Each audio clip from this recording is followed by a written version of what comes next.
God. ക്രിസ്തുയേശു നാമത്തിൽ എല്ലാവരും സ്നേഹവന്ദനം അറിയിക്കുന്നു.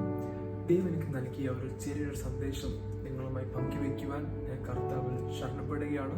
അതിനാധാരമായി മാർക്കോസ് എഴുതിയ സുവിശേഷം അതിന് 11-ാം അധ്യായം 24-ാം വാക്യം ഇങ്ങനെ എഴുതിയിരിക്കുന്നു: അതുകൊണ്ട് നിങ്ങൾ പ്രാർത്ഥിക്കുമ്പോൾ യാചിക്കുന്നതൊക്കെയും ലഭിച്ചു എന്ന് വിശ്വസിപ്പിൻ. എന്താണ് പ്രാർത്ഥന? പ്രാർത്ഥന എന്ന് പറയുന്നത് ഒരു വ്യക്തിയെ കാണിക്കാനോ ഒരു വ്യക്തിയെ ബോധ്യപ്പെടുത്താനോ അല്ല. ഹല്ലേലൂയ. പ്രാർത്ഥന എന്ന് പറയുന്നത് നീയും ദൈവം തമ്മിലൊരു ബന്ധമാണ്. നീയും ദൈവം തമ്മിൽ ഒരു കമ്മ്യൂണിക്കേഷനാണ് പ്രാർത്ഥന. അവിടെ വേറെ വ്യക്തി ഇൻവോൾവ് ആകത്തില്ല. നീയും ദൈവം മാത്രമാണ് അവിടെ.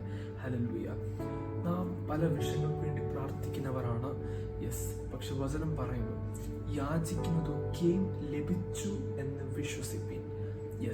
നമ്മൾ പ്രാർത്ഥിക്കുമ്പോഴൊക്കെയും അത് നമ്മൾക്ക് ലഭിച്ചു എന്ന് വിശ്വാസത്തോടെ വേണം പ്രാർത്ഥിക്കാൻ. കാരണം അതിന് മീതെ പ്രവർത്തിക്കുന്ന ഒരു കർത്താവുണ്ട്. ഹല്ലേലൂയ.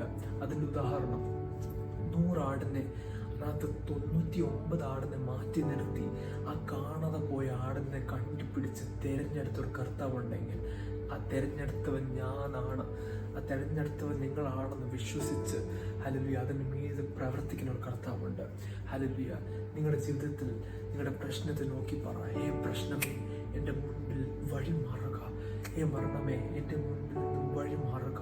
കാരണം ദൈവം നമ്മുടെ ജീവിതത്തിൽ അധികാരങ്ങൾ വെച്ചിട്ടുണ്ട്. നാവിലുള്ള അധികാരം നാം ഉപയോഗിക്കണം ഈ ദിവസങ്ങളിൽ. ഹല്ലേലൂയ. ആമേൻ ജീസസ്. അതുകൊണ്ടാണ് എന്നാൽ അത് നിങ്ങൾക്ക് ലഭിക്കും എന്ന് ഞാൻ നിങ്ങളോട് പറയുന്നു. ഒരു മനുഷ്യനല്ല നിങ്ങളോട് പറയുന്നത്, കർത്താവായ യേശു ക്രിസ്തുവാണ് നിങ്ങളോട് പറയുന്നത്. നിങ്ങൾക്ക് ലഭിക്കും. വിശ്വാസത്തോടെ പ്രാർത്ഥിച്ചാൽ നിങ്ങൾക്ക് തീർച്ചയായിട്ടും ലഭിക്കും.